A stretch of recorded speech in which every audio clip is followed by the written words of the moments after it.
রাধে রাধে বন্ধুরা, হরে কৃষ্ণ, রাধে কৃষ্ণ। দেখো না, আজকে নিয়ে এসেছি আমি ফাইবারের লালা। তোমরা অনেকেই ফাইবারের লালা ডিমান্ড করেছিলে, তো ফাইবারের লালা পেয়ে যাচ্ছ। সাথে কিন্তু তোমরা ফাইবারের লালা দেখো কত সুন্দর আছে, কত মিষ্টি আছে।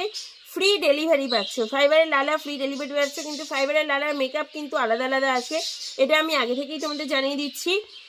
তোমাদের ডেলিভারির সময় কোনো রকমভাবে ভেঙে যাবে না, এটুকু আমি গ্যারান্টি দিতে পারি। আর যদিও ভেঙে যায়, তোমরা কিন্তু অবশ্যই আনপ্যাকিংয়ের সময় ওপেনিং ভিডিও বানাবে। যদিও ভেঙে যায় সেটা কিন্তু তোমরা রিফান্ড পেয়ে যাবে। আমাকে আনপ্যাকিংয়ের ভিডিও বানাতে হবে যে দিদি দেখো খোলার সময় কিন্তু ভাঙাই এসছে, সেটা যদি আমি দেখি তাহলে কিন্তু অবশ্যই তোমরা রিফান্ড পেয়ে যাবে। এই সুযোগ সুবিধাটা সমস্ত জায়গায় তোমরা সবসময় পাবে না, আর তোমরা কিন্তু পেয়ে যাচ্ছ ফ্রি ডেলিভারিতে। রাধে রাধে, হরে কৃষ্ণ, রাধে রাধে কৃষ্ণ। স্ক্রিনে দেওয়া নাম্বারে স্ক্রিনশট নিয়ে হোয়াটসঅ্যাপে মেসেজ করো অথবা ফোন করো।